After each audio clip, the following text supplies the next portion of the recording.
Hi friends! ఈరోజైతే గులాబ్ జామ్ చేస్తున్నాను. ఇంకా మా పిల్లలకి, వాళ్ళ ఫ్రెండ్స్‌కి అందరికీ కలిపేసి, ఇంకా వీళ్ళకి 25థ్ నుంచి హాలిడేస్ ఇచ్చారు. అప్పటినుంచి అడుగుతున్నారు పాపం. నేనే అవాయిడ్ చేస్తున్నాను.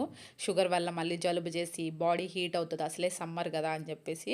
కాకపోతే వీళ్ళైతే వదిలేతట్టేం కనపడట్లేదు. ఇక అందుకని చెప్పేసి ఫైనల్లీ చేస్తానని చెప్పేసి వాళ్ళకి ఒక జామకాయ కట్ చేసి కూర్చోబెట్టేసి, ఇంక నేను స్టార్ట్ చేశాను.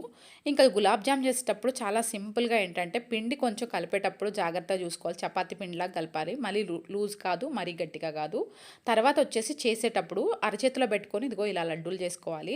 తర్వాత షుగర్ సిరప్ వచ్చేసి నేను 2 ప్యాకెట్స్ తీసుకున్నా కాబట్టి దానికి తగ్గట్టు ఒక హాఫ్ కేజీ షుగర్ సిరప్ తీసుకున్నాను. హాఫ్ కేజీకి 2 గ్లాసెస్ పడతాయి. ఇంకా మీరు షుగర్ సిరప్ ఎక్కువ కావాలంటే కొంచెం ఎక్కువ కూడా తీసుకోవచ్చు.